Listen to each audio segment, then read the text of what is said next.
Good morning my dear students.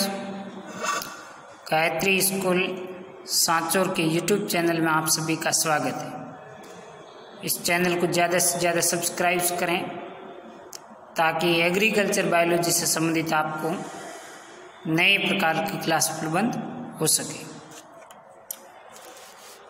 प्यारे बच्चों, गायत्री विद्या मंदिर उच्च माध्यमिक विद्यालय सांचौर में कृषि विज्ञान संकाय अलग से एक सब्जेक्ट संचालित हो रहा है। तो जिन बच्चों ने 10वीं उत्तीर्ण कर ली है वो अपना रजिस्ट्रेशन यहाँ करवा सकते हैं। एडमिशन ओपन है।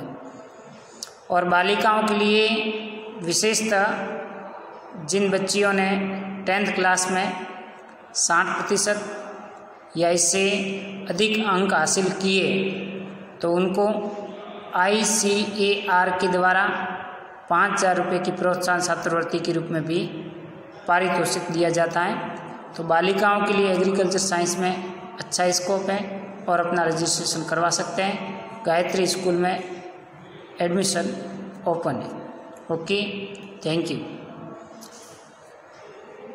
12th एग्रीकल्चर बायोलॉजी में अपना टॉपिक चल रहा था अर्थवर्म, केचुआ। और केचुए की अपने बाह्य संरचना, मॉर्फोलॉजी एवं एनाटॉमी के बारे में अध्ययन कर चुके थे, जिसकी एनाटॉमी में आज अपन टॉपिक लेने जा रहे हैं वो है डाइजेस्टिव सिस्टम या पाचन तंत्र। डाइजेस्टिव सिस्टम या पाचन तंत्र। केचुए का पाचन तंत्र संपूर्ण शरीर की पूरी लंबाई में फैला होता है, जो मुख से शुरू होकर गुदा तक जाकर समाप्त होता है। केचुए के पाचन तंत्र के निम्नलिखित भाग होते हैं। सबसे पहला भाग है मुख, दूसरा मुख गुहा, तीसरा ग्रसनी, चौथा ग्रसिका, पांचवा पेशनी, छठा आमाशय, सातवां आंत इंटेस्टाइन। और इंटेस्टाइन को पुनश्च 3 भागों में विभाजित किया है। पूर्व टिफ्लोसोलर क्षेत्र, टिफ्लोसोलर रीजन और पश्च टिफ्लोसोलर रीजन। सबसे पहला भाग है मुख।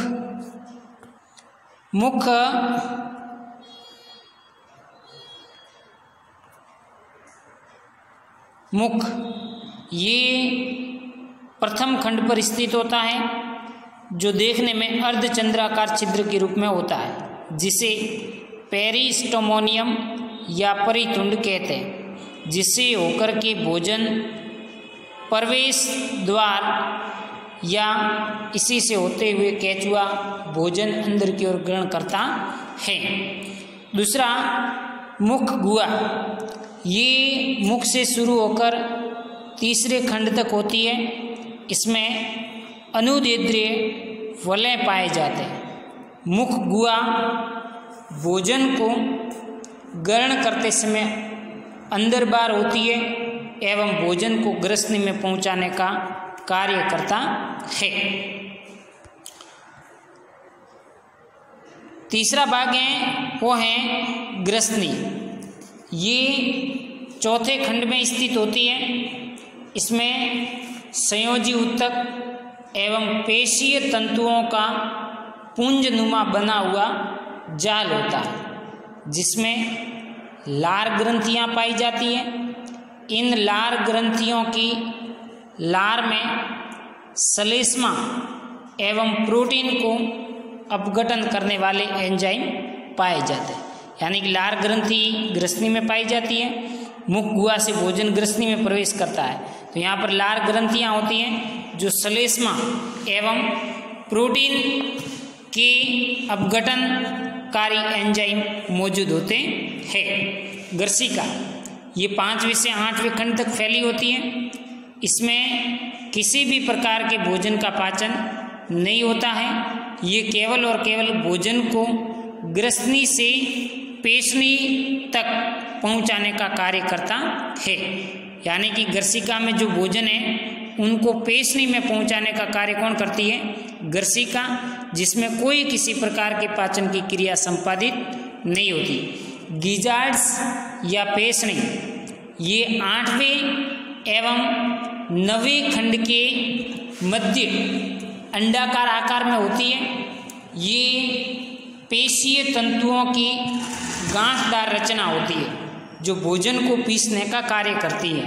तो गिजार्ड्स का कार्य समझ में आ गया, भोजन को पीसना। ठीक है, ये रहा गिजार्ड्स का कार्य हो गया भोजन को पीसना। नेक्स्ट है आमाशय, स्टमक, पेशनी के पश्चात वाला भाग जो छोटी संकरी नलीनुमा 9वें खंड से 14वें खंड तक फैला होता है, आमाशय कहलाता है। आमाशय की भीतरी सतह में अनेक फोल्ड होते हैं, वलन होते हैं, जिसकी भित्ति में कैल्सीफेरस ग्रंथियां पाई जाती है। ये पढ़ा, जिसमें कैल्सीफेरस ग्रंथियां पाई जाती है जो मिट्टी के ह्यूमिक अम्ल को उदासीन करने का कार्य संपादित करता है। नेक्स्ट है आंत, इंटेस्टाइन। ये आमाशय से अधिक चौड़ी नलिका होती है जो 15वें खंड से शुरू होती है और अंतिम खंड तक फैली रहती है। इंटेस्टाइन आंत के 3 भाग होते हैं। पहला पूर्व टिफ्लोसोलर रीजन, दूसरा टिफ्लोसोलर रीजन और तीसरा फर्स्ट टिफ्लोसोलर रीजन। ये 3 भाग आंत के। सबसे पहले बात करते हैं पूर्व टिफ्लोसोलर क्षेत्र। ये 15वें से 26वें खंड के बीच स्थित होता है।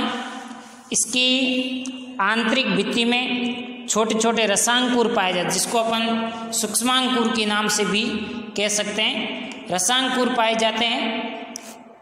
ये रसांकुर होते हैं, ये भोजन का अवशोषण करते हैं। इसके 26वें खंड पर एक जोड़ी पार्श्वीय शंकु उबार पाए जाते हैं, जिसमें इंटेस्टाइनल सिकी या आंत्रशिका कहते हैं, जिसका अग्रस्त सिरा बंद होता है एवं 22वें से 23वें खंड तक फैला होता है। ठीक है।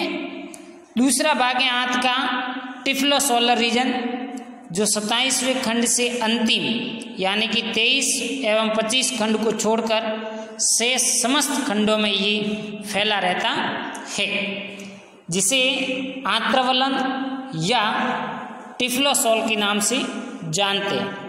इसमें रसांकुर आकार में बड़े होते हैं जो भोजन के अवशोषण की सतह को बढ़ाने का कार्य करते हैं।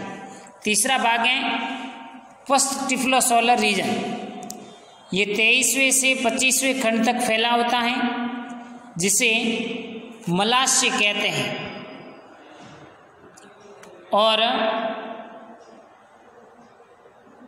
इसकी भित्तियां पतली होती हैं एवं इस भाग में टिफ्लोसोल नहीं होता है।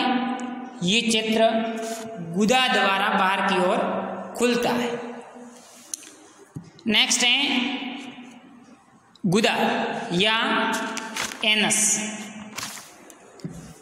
गुदा अथवा मलद्वार ये शरीर की आखिरी खंड के फर्स्ट छोर पर खुलता है, जिसे अपचित भोजन के पदार्थ व मिट्टी के कण छोटी छोटी गोलिकाओं के रूप में बाहर निकलते हैं, जिसे वर्मी कास्टिंग कहते हैं। और जो अपशिष्ट पदार्थ इसकी कृषि अवशेष सड़े गले पदार्थ होते हैं, ठीक है, ये भोजन के रूप में ये ग्रहण करता है और फिर इस गुदा के द्वारा है वो छोटी छोटी गोलिकाओं का पेस्ट के रूप में बाहर त्यागता है, जिसे वर्मी कास्टिंग कहते हैं। और यही वर्मी कास्टिंग वर्मी कंपोस्ट खाद को निर्मित करने का कार्य संपादित करता है। ये तो था पूरा का पूरा पाचन तंत्र केचुए का। ये डायग्राम यहाँ पर दिया हुआ है। सबसे पहले दे रखा है मुख, ठीक है, दूसरा मुख के बाद मुख गुआ, फिर ग्रसनी। ग्रसनी आप देख सकते हैं चौथे खंड में होती है, तो यहाँ पर ठीक चौथे खंड में ग्रसनी आपको दिखाई दे रही है। उसके बाद ग्रसिका 5वें से 8वें खंड तक, तो ये 5वें से ये 5वां, ये 5वां और 8वां, इसके बीच में है वो ग्रसनी पाई जाती है। उसके बाद पेसनी गिजार्ड्स, ये रही पेसनी गिजार्ड्स, जो कि आपके 8वें एवं 9वें खंड में ये जो अंडाकार संरचना दिखाई दे रही है 8वां और 9वां खंड, यहाँ पर आपकी क्या पाई जा रही है, पेसनी या गिजार्ड्स, ठीक है। तो ये आमाशय 9वें से 14 खंड तक, ये 9 और यहाँ से लगा करके ये 14वां खंड, यहाँ तक पूरा का पूरा ये फैला हुआ है क्या, आमाशय। उसके बाद आता है आपके आमाशय के बाद आती है आंत।